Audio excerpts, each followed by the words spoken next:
Bene, che tutti Buonasera a siano tutti. Allora ci ritroviamo dopo tanto tempo, anche se appunto solo virtualmente, e apriamo oggi questo ciclo di conferenze che saranno dedicate, come sapete, a Stefan Zweig e a Paul Celan. Oggi iniziamo con una conversazione con Arturo Larcati, che desidero presentare, che è un amico dell'Associazione Biblioteca Austriaca e di Udine, perché è già stato nostro ospite, penso l'ultima volta a parlarci di Ingeborg Bachmann. Sono passati alcuni anni e per chi non lo conosca, Arturo Larcati è professore di letteratura tedesca all'Università di Verona, ma dal 2019 dirige e è direttore dello Stefan Zweig Zentrum dell'Università di Salisburgo. Lo conosciamo come autore di diverse monografie, prima sull'espressionismo, poi ha dedicato molta della sua vita a studiare Ingeborg Bachmann e altrettanta a studiare Stefan Zweig, con grande passione, e ci fa molto piacere perché rappresenta la germanistica italiana ad alto livello in ambito internazionale. Nomino solo le sue ultimissime fatiche. Tutti conoscono lo Stefan Zweig Handbuch, anche i nostri studenti che sono presenti oggi numerosi. Oltre alla miscellanea Am liebsten wäre mir Rom, Stefan Zweig und Italien. E poi mi piace nominare anche il volume su Ingeborg Bachmann in aktueller Sicht, Perspektiven der Forschung, e ultimissima fatica è anche un volume guerra zwischen den Fronten, curato insieme a Chiara Conterno. Oggi Arturo ci parlerai del rapporto tra Stefan Zweig e la psicanalisi, ma così vorrei iniziare con un paio di domande, diciamo da non specialisti, cioè da persone che si avvicinano all'opera di Zweig come studenti, come cultori, come amanti della lettura. E quindi porti due domande forse per te come studioso molto banali, ma credo per noi invece un po', insomma, ci possono iniziare a questo autore. Zweig ha parlato della età dell'oro della sicurezza come della sua epoca, e anche con gli studenti stiamo affrontando questo periodo della Jahrhundertwende. Ecco, magari se ci puoi dire se effettivamente quel mondo un po' edulcorato che nella prima parte soprattutto del mondo di ieri emerge, in realtà è il mondo di Zweig, e qual era questo mondo della sicurezza che lui nelle sue opere insomma ha voluto rappresentare, mondo che sappiamo poi è andato in frantumi e di cui ha rappresentato invece anche la fine tragica e dolorosa. Ecco, se ci aiuti un pochino a inquadrare Zweig nel contesto della sua epoca. Sì, prima di tutto grazie Elena per questo invito, grazie anche alla Biblioteca Austriaca, alla sua presidente che mi ha dato la possibilità di fare questo intervento, e grazie all'istituzione per aver organizzato anche un pubblico così numeroso. Saluto anche la direttrice del Kulturforum e i colleghi Costagli e Raitani.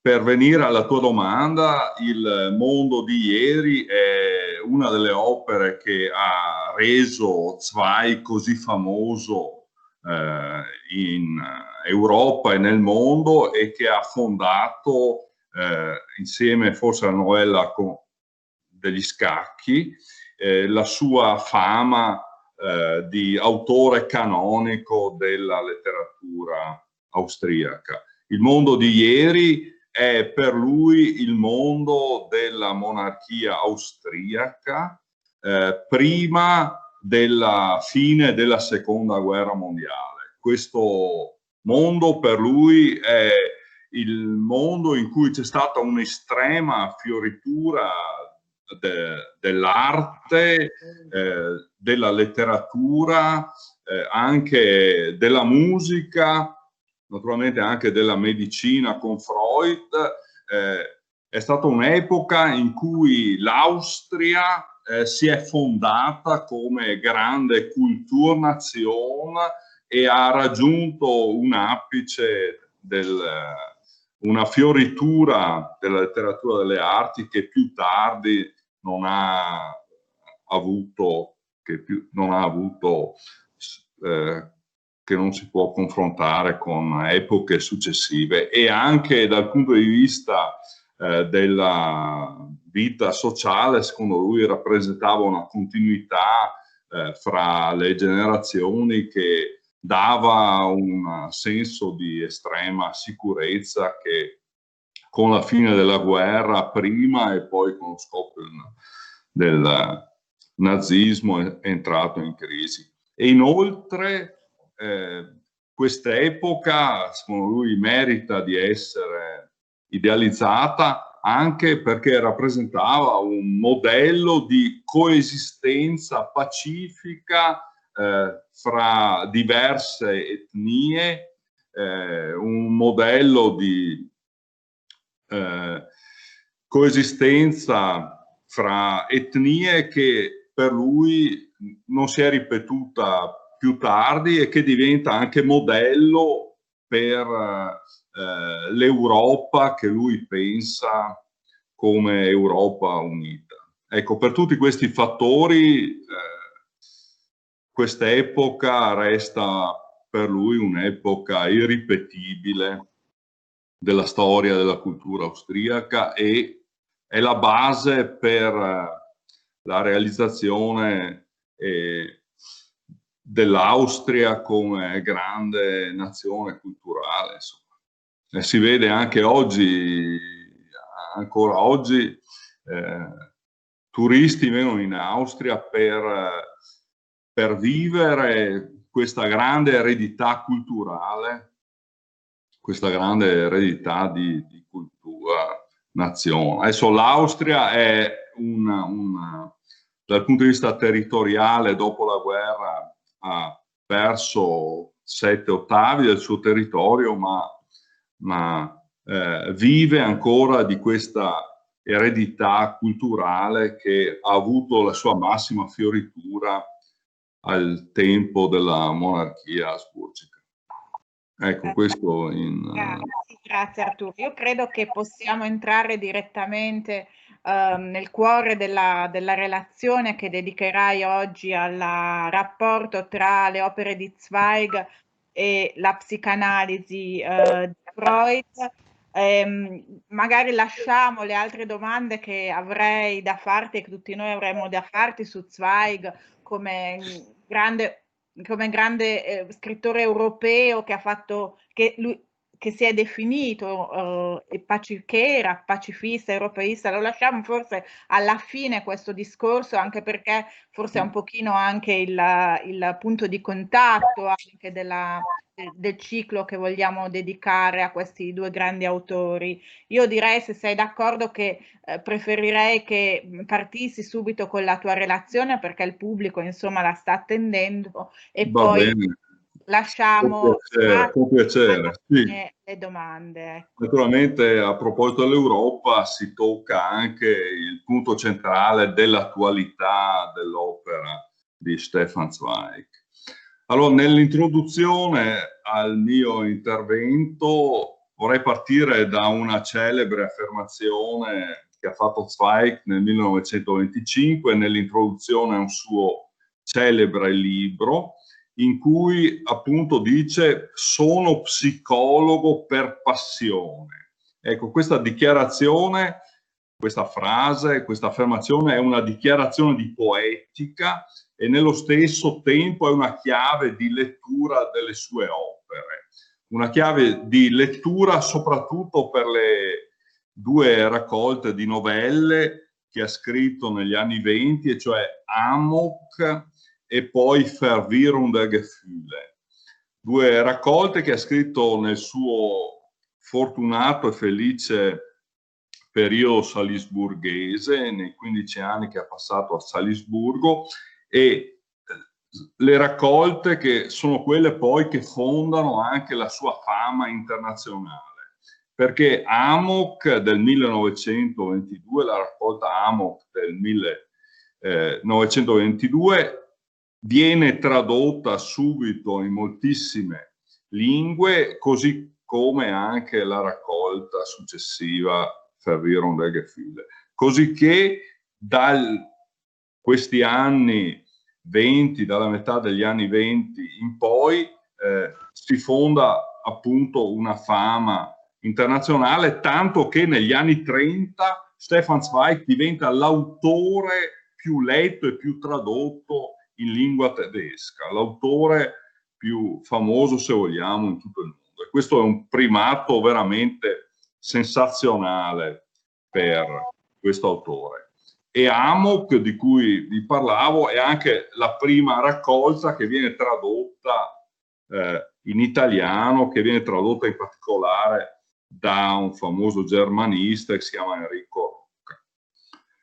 Qualche anno dopo questa dichiarazione, Zweig conferma l'importanza della psicologia per la letteratura nell'introduzione a un'opera, una trilogia sugli scrittori che hanno reso famoso, che lo hanno reso famoso negli anni 20, un'opera che si chiama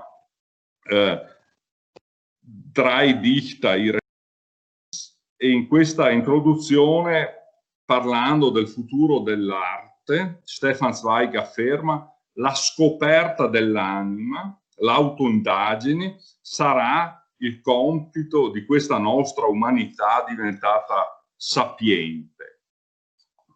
E dunque in questa introduzione, dove vuole spiegare perché si avvicina a tre autori come Casanova, Stendhal e Tolstoi, che sono stati maestri dell'autobiografia in quanto tali eredi di Rousseau, Zweig afferma che l'universo dell'anima dischiude all'arte, apre all'arte sterminati orizzonti, no? Quello che lui chiama di Erforschung der Seele, oppure di Seelenforschung, che in italiano poi viene resa come l'infinito interiore, oppure anche l'internum eternum. Ecco, tutto questo per lui è il cuore dell'arte nuova e il compito futuro dell'arte nuova. Quindi, proprio in affermazioni come queste si vede come per lui in letteratura la psicologia è tutto, e in particolare lo studio dell'anima, questa è la Forschung der Seele, è anche il principio della sua scrittura. Il principio della sua scrittura è anche lo scopo più importante dell'arte e della narrativa moderna. È chiaro che questo apprezzamento estremo della psicologia e dell'indagine dell'animo umano, della Seelenforschung, doveva piacere molto a Sigmund Freud, doveva venire incontro molto a Freud, e per questo motivo nasce con Freud e si consolida con Freud un rapporto di amicizia molto intenso che durerà 30 anni e che finirà soltanto con la morte di Freud nel 1939. No? Non dobbiamo dimenticare che quando Freud muore in esilio a Roma nel 1939 è proprio Stefan Zweig che viene invitato a fare un discorso davanti alla sua tomba. E non dobbiamo dimenticare che Freud sarà uno dei grandi mentori di Stefan Zweig assieme a Romain Rolland e a Émile Verhaeren. Questa amicizia è fatta di incontri a Vienna, naturalmente, ed è fatta di lettere molto belle, per cui vorrei soffermarmi un attimo su almeno due lettere di Freud, una abbastanza celebre del 4 settembre del 1925, in cui Freud risponde a Zweig, che gli aveva mandato il suo libro Kampf mit dem Dämon, der Kampf mit dem Dämon, cioè la lotta con il demone. Questa lettera va ricordata perché contiene una lode a tutto campo dello stile di Zweig. In questa lettera Freud cerca appunto di cogliere il segreto della scrittura di Zweig e risponde anche alla domanda che ci possiamo porre noi e che si pongono molti dei suoi lettori, e cioè perché lo stile di Zweig è così affascinante. Ecco, secondo Freud sono soltanto pochi gli scrittori che con la lingua riescono a fare quello che fa Zweig, quando cioè penetra un oggetto con il suo linguaggio, non solo fa emergere di questo oggetto le caratteristiche più sottili, quindi entra nei minimi dettagli, ma ne esalta anche le qualità più intrinseche, qualità che sinora non erano ancora state verbalizzate. Quindi descrive il linguaggio di Freud come una calza, un guanto che si adatta perfettamente alla mano che lo indossa. Poi, per descrivere questa capacità del linguaggio di calzarsi sull'oggetto, di adeguarsi al suo oggetto, all'oggetto che descrive, paragona la scrittura di Zweig, paragona il metodo di Zweig a quello di un archeologo. Forse sapete che l'archeologia era la grande passione di Freud, e dice poi che come un archeologo che deve ricavare dalla pietra un'iscrizione e che vuole leggere questa iscrizione, e per fare questo passa su questa pietra una carta bagnata che si insinua sin nelle più piccole insenature di questa iscrizione, e poi quando questa carta si tira su porta alla luce gli aspetti più sottili e più precisi di questa iscrizione, così il linguaggio di Zweig riesce appunto a permeare di sé l'oggetto che descrive e lo esplora fino in fondo, adeguandosi pienamente ad esso. Ecco, questa penso che sia una delle descrizioni più belle, più poetiche dello stile di Zweig che siano mai state fatte. Zweig a sua volta, nella risposta che dà a questa lettera, si mostra molto onorato e contraccambia la stima di Freud dicendo che 2 capitoli del suo libro che gli ha appena mandato, e cioè i capitoli su Kleist e Nietzsche, senza Freud, senza di lui non sarebbe riuscito a scrivere. In una seconda lettera del 4 dicembre del 1926, Freud commenta diffusamente le novelle di Zweig, le novelle della raccolta del 27 Verwirrung der Gefühle, che oltre alla novella che dà il titolo alla raccolta contiene altri 2 titoli come 24 ore nella vita di una donna e Declino di un cuore, che lui appunto si appresta a commentare. Freud è affascinato dalla prima novella, di cui vi parlerò in seguito, perché in questa novella, secondo lui, vengono analizzati in maniera estremamente precisa dei problemi dell'inconscio, che hanno origine nell'inconscio, in particolare nelle fantasie del bambino. Questa novella, 24 ore nella vita di una donna, è la storia appunto di una donna ricca, benestante, che vuole salvare un giovane dal vizio del gioco, da quella che oggi chiameremo la ludopatia. E la cosa particolare di questa analisi è che Zweig si sofferma sulla descrizione, è che Freud si sofferma sulla descrizione che fa Stefan Zweig delle mani del giocatore. E questo è un aspetto centrale della scrittura di Zweig, che molto spesso parte dalla fisionomia dei personaggi per arrivare a cogliere il segreto del carattere di questi personaggi. L'ambizione di Zweig quando scrive è quella di cogliere il segreto del personaggio che descrive, e questo vale sia per le novelle che per le biografie. E nel fare questo, in tanti libri parte dal volto del personaggio, oppure parte dal modo in cui questo personaggio è stato rappresentato nella pittura anche. Quindi ci sono diversi capitoli delle biografie che ha scritto dedicati ai ritratti che sono stati fatti di questo personaggio maschile e femminile che vuole descrivere. In questo caso si sofferma sulla descrizione delle mani del giocatore, questo muoversi compulsivo delle mani mentre è al tavolo da gioco, perché queste mani nervose e inquiete rendono benissimo appunto il suo carattere e il suo essere legato al vizio del gioco.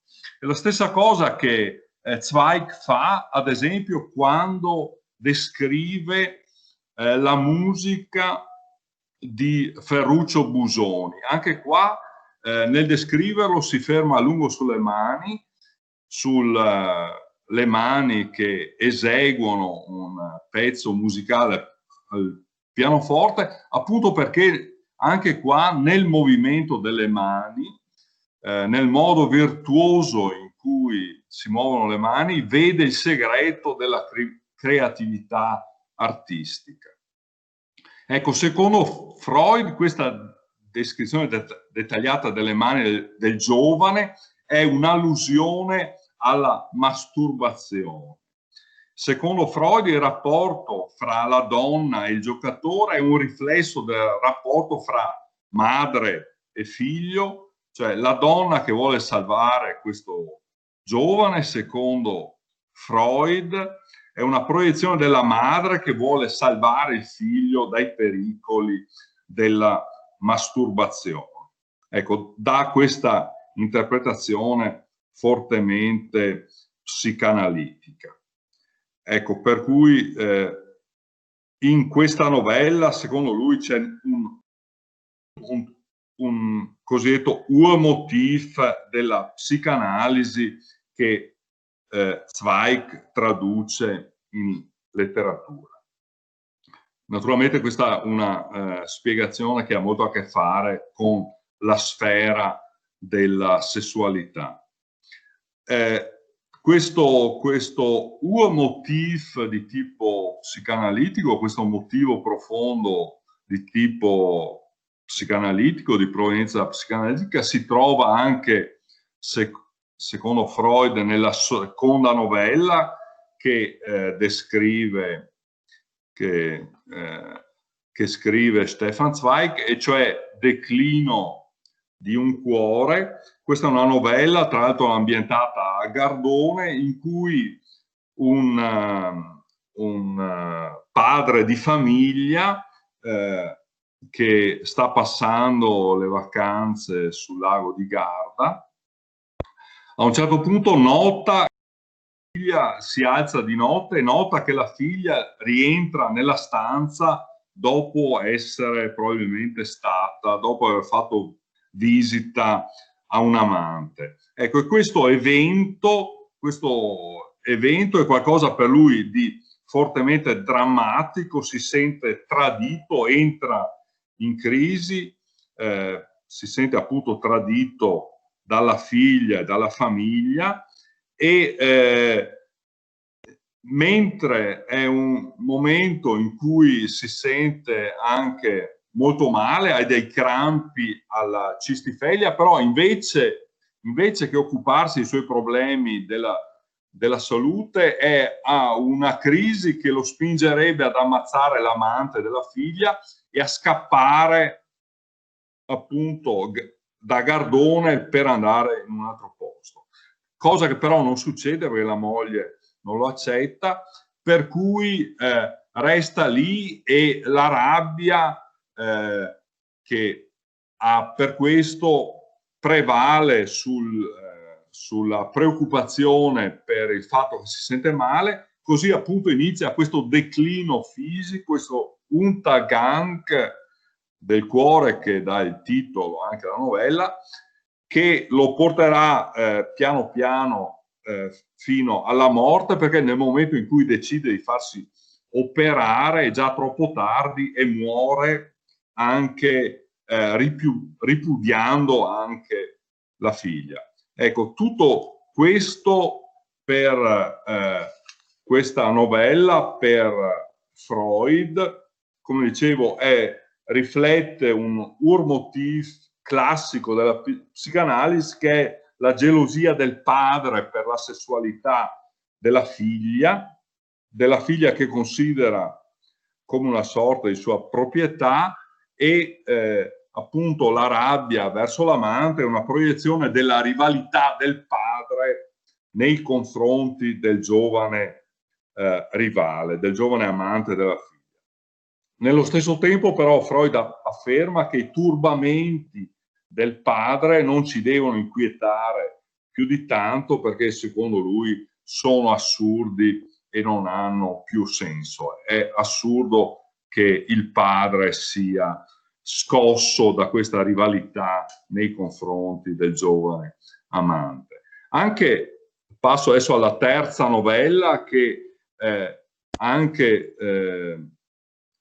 un'altra novella che secondo Freud mette in luce una chiara problematica psicanalitica. È la novella che dà il titolo alla raccolta, cioè Verwirrung der Gefühle, che parla dell'amore omosessuale di uno studente per il suo professore, che viene a trovarsi in una situazione di estrema confusione dei sentimenti, perché da una parte si sente attratto dal suo professore, però dall'altro si sente attratto anche dalla moglie del professore, con il quale poi anche ha una love story. Ecco, questa confusione, questa oscillazione per Freud è qualcosa di estremamente naturale, che ha a che fare con la natura complessa dell'eros, con la natura complessa della libido, che a suo giudizio è bisessuale.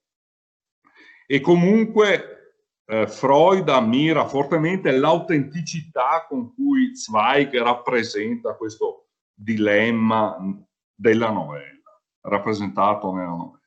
E se traduciamo in termini literaturwissenschaftlich quello che vuol dire Freud, arriviamo all'affermazione che lo stile di Zweig è uno stile molto realistico. La caratteristica della sua scrittura in queste novelle è un realismo psicologico che non ha nessuna connessione con il sentimentalismo.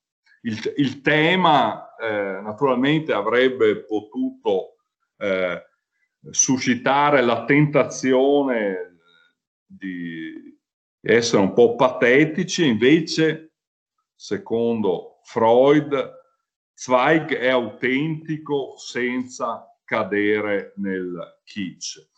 Allora Zweig ringrazia Freud di questa lettera lunghissima e ribadisce di nuovo che la psicologia è la sua grande passione, la grande passione della sua vita, e attribuisce a Freud e alla sua psicanalisi il merito di essere riuscito a far confessare agli uomini quello che prima non riuscivano a confessare, e quindi attraverso questa confessione contribuisce a risolvere i loro problemi profondi, no? Questo è un merito, questo merito di Freud è un merito che si ritrova anche nella letteratura, perché grazie alla psicanalisi in letteratura si sono raggiunti degli apici molto alti di sincerità e di audacia psicologica con autori che secondo Zweig sono Proust, Lawrence e Joyce. Adesso in questa parte finale della mia relazione vorrei confermare quello che abbiamo sentito finora, cioè la plausibilità di leggere le novelle di Zweig in senso psicanalitico, anche senza sposare naturalmente le tesi di Freud in senso stretto. Ad esempio, la novella di cui ho parlato adesso, cioè Verwirrung der Gefühle, secondo me è, se la leggiamo da un punto di vista psicanalitico, uno studio sulla repressione degli impulsi sessuali, uno studio molto realistico, se vogliamo, sugli effetti della repressione degli impulsi sessuali. Questi impulsi, si vede molto bene nella novella, provocano un grave disturbo dell'identità sessuale della persona, in particolare del protagonista, ma anche del professore, che è naturalmente da cui il protagonista si sente attratto, e come ho già accennato, entrambi si sentono attratti l'uno per l'altro, ma non hanno il coraggio di confessare questa attrazione che sentono, e il fatto che non riescano ad accettare anche questa attrazione ha delle conseguenze estremamente negative per la loro vita, e causa in entrambi una grave crisi della personalità, no? Il professore non riesce è un bravo insegnante, però non riesce a realizzare le opere a livello letterario che voleva scrivere, e non riesce a vivere appunto la sua sessualità. Addirittura un esempio molto chiaro degli effetti negativi di questa repressione è il fatto che per controllarsi questo professore a volte si allontana, lascia la città dove vive e si reca a Londra, nei quartieri malfamati della periferia, per poter vivere in maniera nascosta la propria sessualità, e solo dopo che si è sfogato, per così dire, è in grado di controllarsi e di fare il suo lavoro senza doversi aprire all'oggetto del suo desiderio.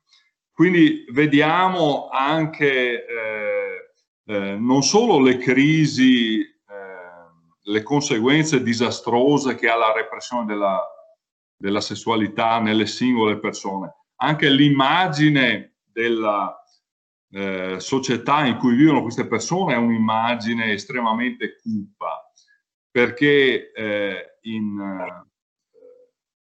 l'ambiente inglese in cui si svolge la storia è l'ambiente della della società vittoriana, che è un ambiente, viene presentato come un ambiente repressivo, però anche la descrizione che fa Zweig della monarchia asburgica per quanto riguarda la morale sessuale è un quadro abbastanza triste. Abbiamo sentito, ho detto prima quanto Zweig apprezzi gli apici artistici che raggiunge questa società nell'arte, non solo nell'arte, però per quanto riguarda la morale sessuale Zweig offre un quadro, come dicevo, molto triste, molto pessimista della società asburgica, no?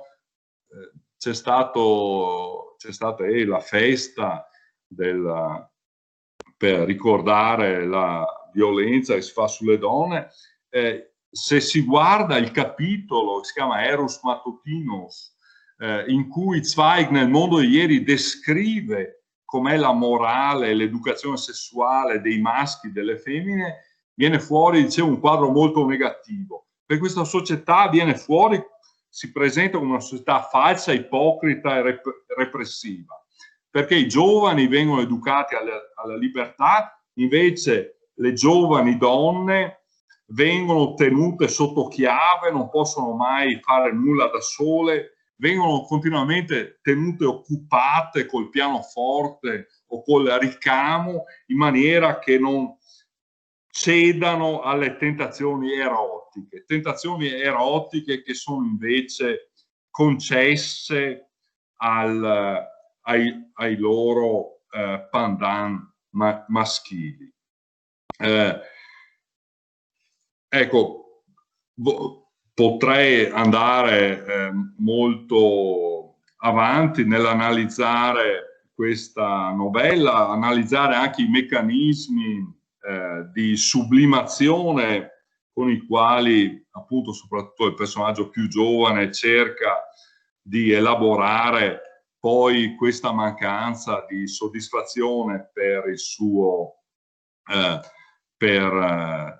il fatto che non si confessa e non vive la sua sessualità. Però vorrei venire almeno a parlarvi di anche altre novelle di Stefan Zweig per vedere quanto bene ad esse si adatti un tipo di letteratura che si orienta sulla psicanalisi, anche senza naturalmente essere troppo ossequiosa di fronte a Freud.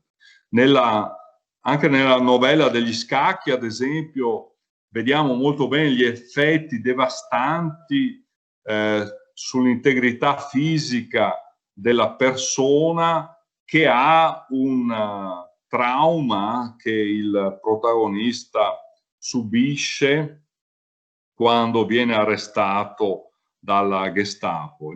Il protagonista è un avvocato viennese, il protagonista della novella è un avvocato viennese che gestisce dei beni per dei suoi clienti, dei beni su cui vorrebbero mettere le mani i nazisti, che per questo lo arrestano, lo incarcerano nell'hotel Metropole e cercano poi di farlo parlare. In questo hotel viene sottoposto a dei maltrattamenti brutali, viene interrogato brutalmente, gli si chiude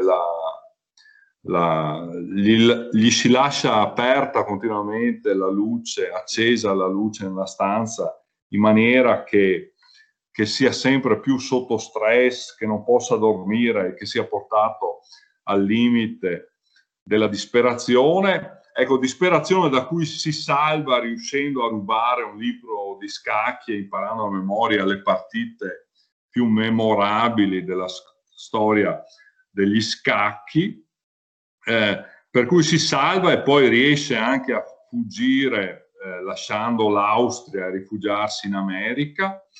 Però nel momento in cui, nel viaggio che lo porta in America, incontra il campione mondiale di scacchi in carica, lo sfida. Ecco che prima, dopo aver fatto un remis in una prima partita con lui, nel momento in cui c'è una nuova rivincita, c'è una nuova partita, nella scena finale c'è appunto un momento centrale del racconto nel quale lui, il protagonista, ha una crisi psicotica da fuori di testa e il suo comportamento diventa totalmente aggressivo e sconfusionato, che appunto sembra che sia in preda totalmente alla follia, no? E questo ci mostra molto bene, questa scena, se la leggiamo appunto da un punto di vista psicanalitico, ci mostra molto bene che il protagonista è estremamente disturbato, è estremamente distrutto per le esperienze negative che ha fatto, che non riesce più ad affrontare una situazione normale come una partita di scacchi. La sua personalità è totalmente disturbata e distrutta, lui è del tutto traumatizzato dalle esperienze negative che ha fatto nell'Hotel Metropole, no? Vive una sorta di sindrome post-traumatica. Ecco, la novella finisce a un finale aperto, non si sa se nel futuro, negli anni che il protagonista vivrà, riuscirà a superare questo trauma, però se diamo un accento particolare alla scena finale, direi che il protagonista, la novella ci suggerisce che il protagonista non riuscirà a guarire dal trauma che ha subito. La novella ci suggerisce che i danni subiti sono irreparabili. Anche un'altra novella a cui vorrei accennare alla fine, cioè La lettera di una sconosciuta, può essere letta, anche questa novella può essere letta come un caso di repressione degli istinti con delle conseguenze fatali, perché la protagonista è innamorata di uno scrittore, anche qua non riesce a confessare il suo amore, o meglio, riesce a confessare il suo amore in una lettera, la lettera che dà il titolo alla novella, solo quando che arriva lo scrittore al protagonista maschile, solo dopo che lei si è suicidata, per cui anche in questo caso vediamo che arriviamo alla distruzione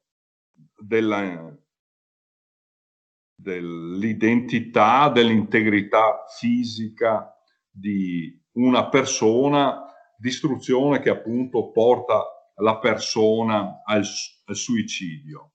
Il comportamento della donna, se approfondiamo un po' la situazione, è un comportamento quasi masochista, perché si consuma nell'amore per l'uomo, per lo scrittore, si distrugge da sola, non riesce a farsi una vita propria, si sacrifica in nome dell'amore per questo scrittore, per esempio non gli racconta che ha avuto un figlio da lui e gli manda per questo scrittore, non l'ha neanche considerata, però lei gli continua a mandargli tutti gli anni delle rose per il suo compleanno e si consuma, come dicevo, in questo amore fino al suicidio. Lo scrittore invece a sua volta è il tipo del narcisista classico, del narciso classico, è tutto concentrato su se stesso, sui suoi libri e sulle sue avventure. Ecco, il massimo di questa concentrazione si vede nell'episodio in cui lui ha una love story con la donna protagonista, sta con lei 3 notti e da questi rapporti nasce il loro, poi anche il figlio che hanno in comune. Ecco, e non si accorge che questa donna con cui ha la love story è la sua vicina di casa, è la vicina di casa che lo ha ammirato e amato per tutta la vita. Quindi è così, è una cosa un po' assurda da immaginare, ma è così concentrato su se stesso che quando va a letto con la vicina di casa non si accorge nemmeno che è la vicina di casa. Ecco, potrei fare anche tanti altri esempi, forse l'ultimo che vorrei ricordare è Brennen des Geheimnis, segreto bruciante, che è la storia di un bambino geloso che impedisce alla madre di avere una love story con un corteggiatore, quindi è la storia di un bambino che si mette in mezzo fra la madre e il corteggiatore per far venire alla madre una specie di coscienza sporca, in maniera che la madre sia costretta a concentrarsi a dare tutta la sua attenzione a lui col figlio, quindi rinunciando a vivere, come negli altri esempi che ho citato, rinunciando a vivere la sua sessualità e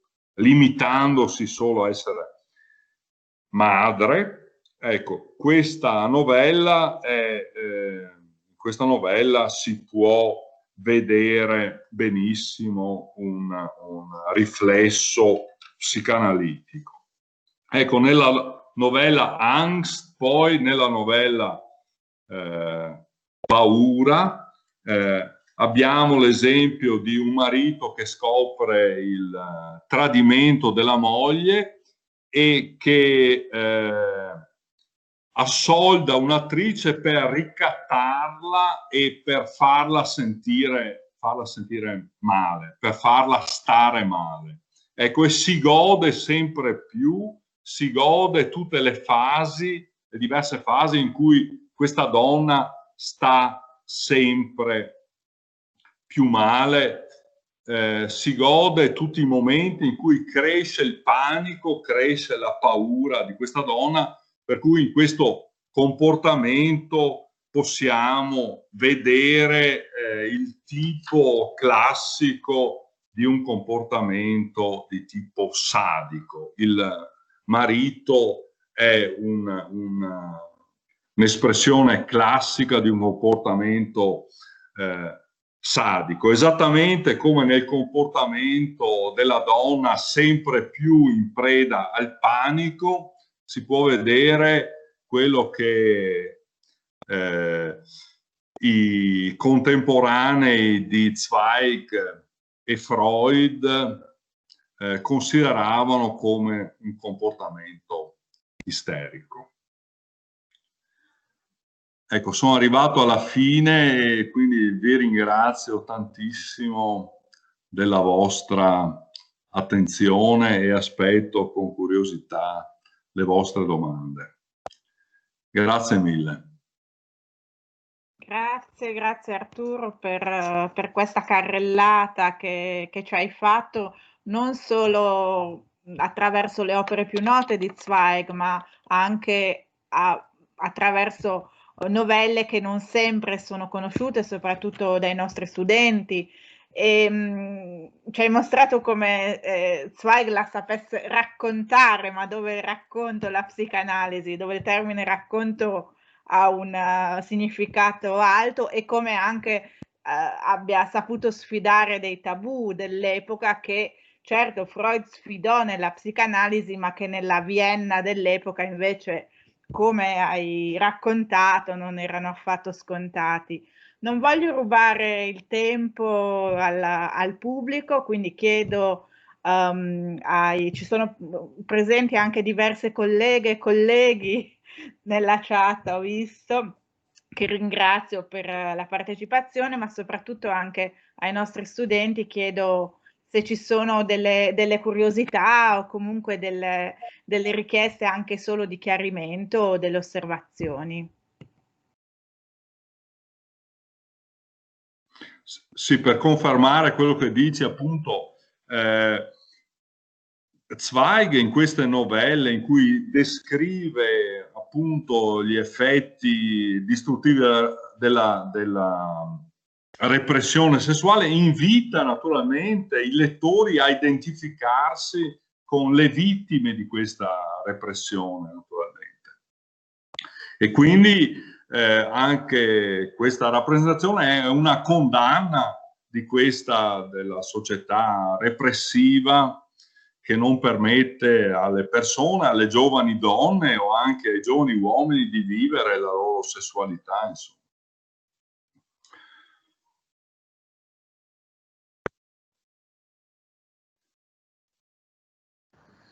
Praticamente a me fa venire in mente alcuni racconti della Wiener Moderne, in cui anche ad esempio, nella signorina Else, nella Fräulein Else, anche qui avviene un ricatto sessuale. Certo, certo, certo. Ma Zweig aveva conosciuto le opere di Schnitzler?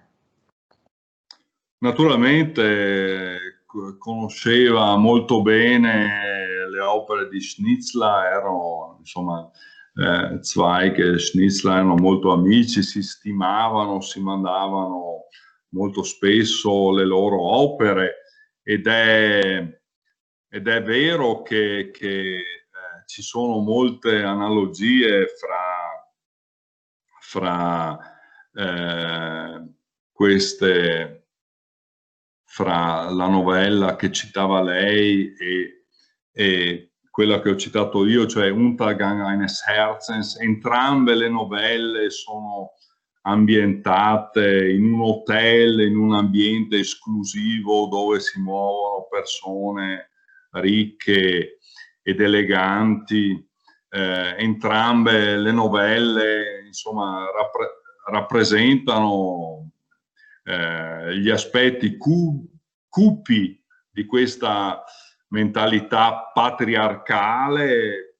I rappresentanti delle novelle sono maschi che non vogliono riconoscere, appunto, che fanno fatica a riconoscere l'emancipazione della donna, che nel caso che citavo prima considerano la donna o la figlia, nel caso, nel confronto che possiamo fare fra Fräulein Else e Untergang eines Herzens, c'è appunto il padre che considera la figlia come una propria proprietà e appunto nel caso di Schnitzler la vende, è disposto a venderla per salvare il principio della rispettabilità sociale, no? Anche questo hanno in comune questi due testi, il fatto che appunto la rispettabilità sociale è più importante rispetto a un rapporto di affetto normale fra padre e figlia, insomma. Però è appunto, è un confronto che viene spontaneo, insomma, mettendo vicino questi due testi, che hanno certamente fatto anche i lettori contemporanei.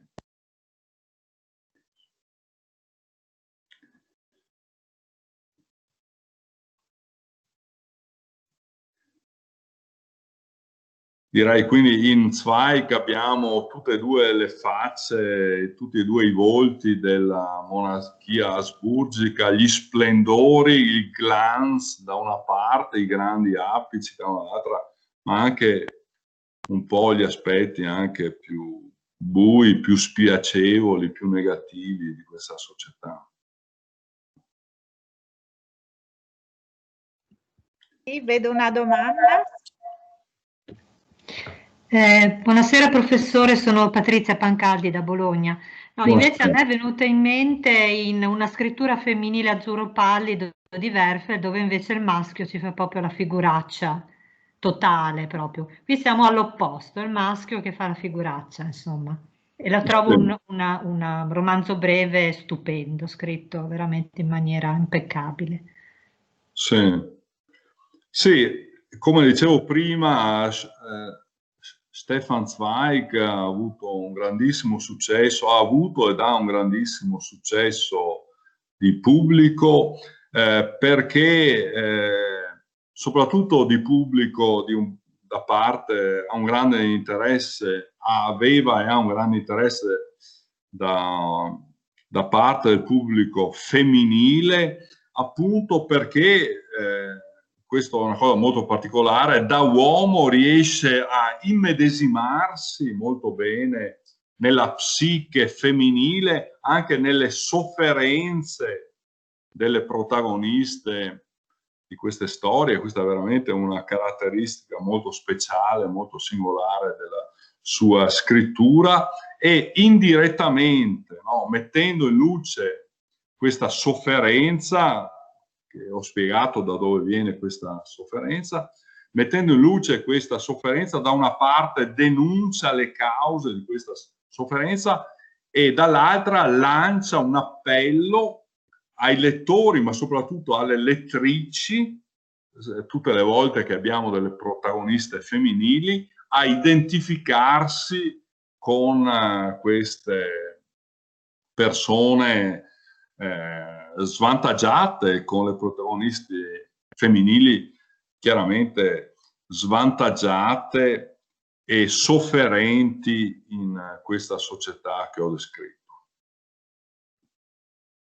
Quindi sta in un certo senso dalla parte delle donne. Insomma. Molte donne si possono riconoscere nelle protagoniste femminili dei suoi racconti, e attraverso, insomma, la mancanza di questa del riconoscimento dell'emancipazione femminile, ecco, fa sentire indirettamente la necessità dell'emancipazione femminile, e mostra come viene negata nella società in cui vivono queste donne. C'è anche Erika Capovilla che vuol fare una domanda. Buonasera professor Larcati, la ringrazio innanzitutto per questa bellissima relazione. La mia è una domanda più che altro di curiosità. In una lettera a Freud del 1926 Zweig manifesta chiaramente l'interesse e l'intenzione di sottoporsi ad una cura psicanalitica in futuro.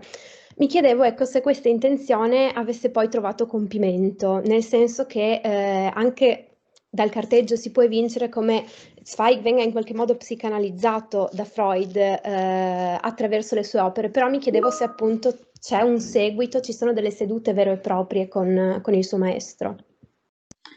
Sì, da quello che si sa pare di no. Ecco, vorrei cogliere l'occasione per annunciare uno studio uno studio complessivo sul rapporto fra Stefan Zweig e Sigmund Freud, che ha tanti aspetti interessantissimi e che sta preparando un collega francese, si chiama Jacques Leridaire, alla luce anche di documenti nuovi. Presenterà tutti questo rapporto interessantissimo, questa amicizia a livello, dal punto di vista umano, dal punto di vista intellettuale, molto interessante, studiando sia le opere che le vicende biografiche. Però per tornare alle vicende biografiche, ecco, non c'è nessuna prova che ci sia, che Zweig sia stato fatto analizzare da Freud. Ecco, c'è un cliché, c'è una voce che è stata messa in giro, insomma, da una sorta, fra virgolette, di amico, cioè che ha denunciato l'esibizionismo di Stefan Zweig, e raccontando questo presupposta debolezza di Stefan Zweig, racconta che avesse per non farsi arrestare dalla polizia, se fosse stato colto in flagrante, per non farsi arrestare dalla polizia avrebbe potuto tirar fuori una dichiarazione di Freud, nella quale appunto Freud dichiarava che era in terapia da lui e che quindi, insomma, doveva essere considerato malato e non poteva essere arrestato. Ecco, questa però è soltanto una voce, una diceria che non ha ancora trovato conferma oggettive. Ecco, se mi consente un commento personale, Frau Zweig, Zweig, adesso parlando di una delle nuove, Zweig rappresenta molte analogie con il personaggio maschile che descrive in questa novella Lettera di una sconosciuta, perché insomma era una personalità molto incentrata su se stessa, molto narcisista, molto interessato alla propria attività di scrittore e solo in parte interessato a vivere un rapporto anche equilibrato e anche rispettoso nei confronti delle compagne o della prima e della seconda moglie. La ringrazio molto. Grazie a lei per la domanda e grazie anche della sua lettera. Vedo ancora una domanda. Francesca Ottavio, prego. Sì, grazie. Io ringrazio il professore per l'intervento, che è stato assolutamente molto interessante, e volevo chiederle, lei sottolineava all'inizio la pratica di Zweig a ritrarre i personaggi cogliendone i gesti, i movimenti, che poi diventano espressione delle loro psicosi in qualche modo. Ecco, si può parlare di un vero e proprio studio fisiopatognomico? Esiste uno studio del genere in Zweig? Beh, c'è un'importanza decisiva data alla fisionomica. Questo naturalmente è fondamentale, si vede in tantissimi testi, in quasi tutti i testi più importanti c'è una descrizione fisica del personaggio, del volto, per esempio in Castellio. Il volto ascetico è espressione di un atteggiamento fanatico contro la vita, eccetera, eccetera. Anche Erasmo viene descritto lungamente dal punto di vista dei suoi ritratti, anche Marie Antoinette, anche nella biografia di Marie Antoinette vengono presentati quadri che sono stati fatti di lei. Ecco, però questo insistere sugli aspetti fisici, sulla fisicità dei personaggi, ha diversi scopi. Come dicevo prima, si tratta prima di tutto di cogliere ecco, quello che altri biografi o altri storici non sono riusciti a cogliere di questa personalità, quindi il segreto della personalità e quindi soprattutto quello che finora è rimasto nascosto di questa personalità. Naturalmente sia in positivo che in negativo, però non è che Zweig vada per forza alla ricerca delle caratteristiche negative del personaggio. cerca le caratteristiche umane molto spesso del personaggio, a volte caratteristiche, lui le chiama mediocri anche, che non sono né quella, per esempio nel caso di Marie Antoinette, che non è né quella del martire o dell'eroe, insomma, per esaltare anche un po' questo aspetto umano, fra virgolette, mediocre del personaggio. Oppure la descrizione di questi aspetti particolari fisici va alla ricerca come nel caso che ho fatto di Busoni, va alla ricerca del loro segreto artistico, perché questi personaggi sono dei geni. Ecco, quindi si tratta di una curiosità appunto rivolta al segreto della loro persona o della loro genialità, anche a volte naturalmente negli aspetti negativi. Però ecco, il discorso direi vale per appunto per una descrizione più complessiva della persona, non solo per quello che riguarda patologie o aspetti negativi. Le patologie sono importanti, no?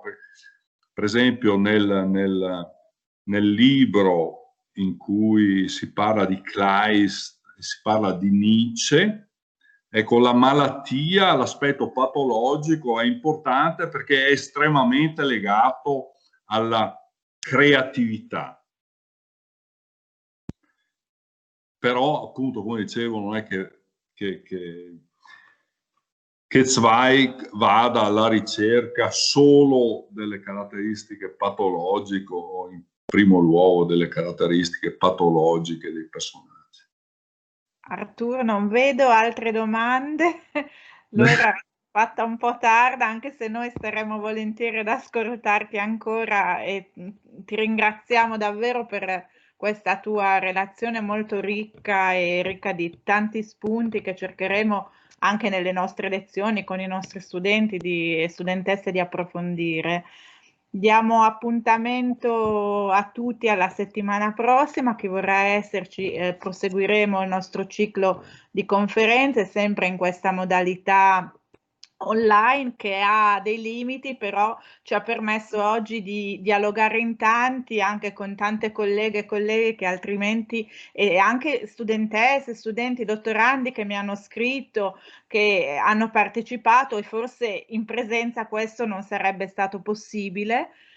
Quindi vediamo in questa condizione così di costrizione anche qualcosa di positivo per la nostra attività culturale. Quindi salutiamo tutti, ringrazio anche da parte di Costanze Cerni, di Simone Costagli, della Presidente Sonia Curi, di Luigi Reitani e insomma, di tutto lo staff udinese. Ti ringrazio ancora veramente di cuore. Se forse Sonia vuole dire ancora qualcosa, se no auguro veramente a tutti una buona serata e grazie della pazienza, della presenza, delle domande che ci sono state. Grazie davvero. E grazie anche a te e a tutti voi. Grazie mille per questa grande possibilità di raggiungere così tante persone. Grazie davvero. Grazie davvero. Grazie tante anche da parte mia, da parte di noi tutti, e speriamo bene per la primavera che possiamo forse organizzare qualcosa in presenza. Con molto piacere, con molto piacere. Grazie tanto per l'organizzazione e anche per questa che è stata per me una grande possibilità. Grazie mille.